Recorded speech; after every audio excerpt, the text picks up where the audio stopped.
Billahi mina sheytaan rajim bismillahi rahmaani rahim alhamdulilahi rabil alamin barke Serigne Touba Xaadimu Rasuul ñu ngi sant yàlla bu baax bi ñu yàlla mayee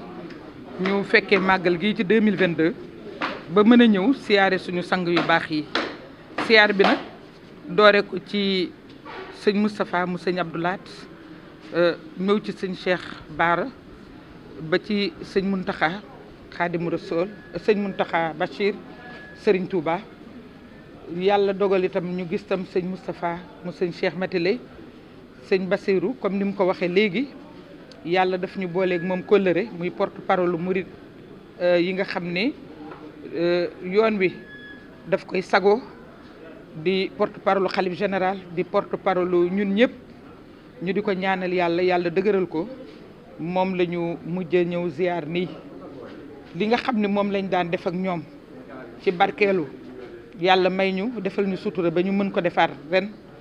ñuy ñaan yàlla nañu ko yàlla saxalal ñu koy gën a mën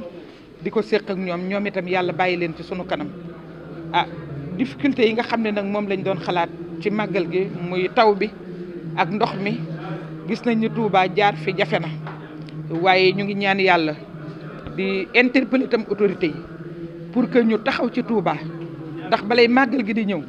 doomu aadama yi nga xam ne ñu ngi fiy ñëw ak ñun ñi nga xam ne yàlla may nañu fi màkkaan ñu dëkk ci Touba ñu mën a màggal ci niñ ko bëggee mën a joxe suñu farata ji nga xam ne moom la ñu sëñ Touba santale ko boroomam ba bisu màggal gi du ñu am benn gàllankoor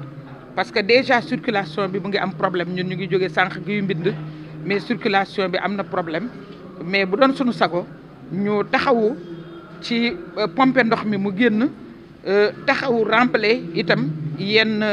bas-fonds yi ba nga xam ne dëkk bi liñ ci war a taxaw yëpp dinañ ko ci taxaw ñu ngi interpeller dëgg-dëgg les autorités étatiques ñu taxaw ni ñu war a taxawee. xam nga dafa lii ma tudd yëpp mu nekk assainissement nekk li nga xam ne exécution wu ay mission wu état la yaakaar naa ne état bi loolu dañ koy ci interpeller di ko soññ su ko deful nag dañ koy dénoncer taalibe lañu waaye nag ay citoyens lañu yoo xam ne dañoo xam vraiment une répartition équitable des tâches ak des ressources te ku nekk xam na ne Touba dëkk boo xam ne benn bis mën naa dajale 5 millions mu nekk loo xam ne bariwul am ci Sénégal kooku jaroon na mu attirer attention wu autorités yi ba luñ ci war a taxaw ñu taxaw ko ci. alors ñoom ñoo yore alalu réew mi ñoom ñoo yore budget ñoom ñoo yore exécution bi ñoom ñoo yore dooley état nañu taxawu dëkk bi suñ ko taxawul nag ñun dañu am pour dénoncer leen. war ngeen installé li nga xam ne mooy assemblée le 12 ndax mën nga ñu ci dégg